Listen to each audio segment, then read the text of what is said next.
이태원 참사를 수사하고 있는 경찰청 특별수사본부가 이르면 내일 이임재 전 용산경찰서장과 박희영 용산구청장 등 참사 책임자에 대한 구속영장을 신청할 것으로 보입니다.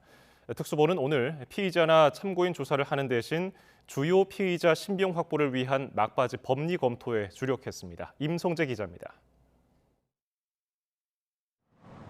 경찰과 구청 등 여러 기관의 과실이 참사를 키웠다는 공동정범 법리 구성에 주력하고 있는 경찰청 특별수사본부.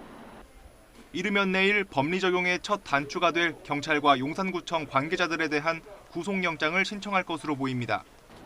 이번에 신병을 확보할 대상에는 이미 한 차례 구속영장이 기각된 이임재 전 용산경찰서장이 포함될 예정입니다. 법원은 지난 5일 이 전 서장에 대한 구속 필요성을 현 단계에선 인정하기 어렵다고 판단했지만 특수본은 이 전 서장에게 허위 공문서 작성 행사 혐의를 새로 적용해 반전을 노린다는 계획입니다. 특수본은 이 전 서장이 현장에 도착한 직후 실제보다 48분 일찍 도착했다고 허위 기재한 상황 보고서를 직접 검토한 뒤 승인한 것으로 결론 내렸습니다. 부하 직원을 시켜 상황 보고서에 자신의 현장 도착 시간을 허위로 기재했다고 판단한 겁니다.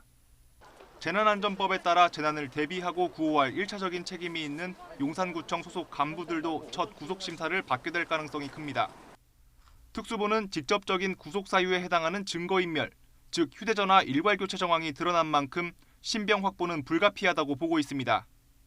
박희영 구청장은 참사 일주일 뒤 자신이 쓰던 휴대전화를 보안성이 높은 것으로 알려진 다른 기종으로 바꿨고 그 이후 첫 조사에 응했습니다.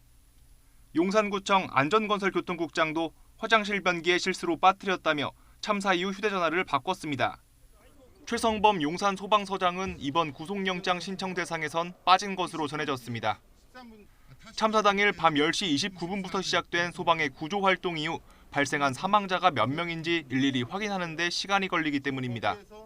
특수본은 휴일 동안 피의자나 참고인 조사보단 기존에 확보한 진술과 증거 자료를 토대로 신병 확보를 위한 법리 검토에 주력했습니다. 현재 특수본이 검찰에 넘긴 인물은 정보보고서 삭제 의혹 관련자들로 한정돼 참사 본류와 관련된 수사는 좀처럼 성과를 내지 못하고 있다는 평가가 나오는 상황.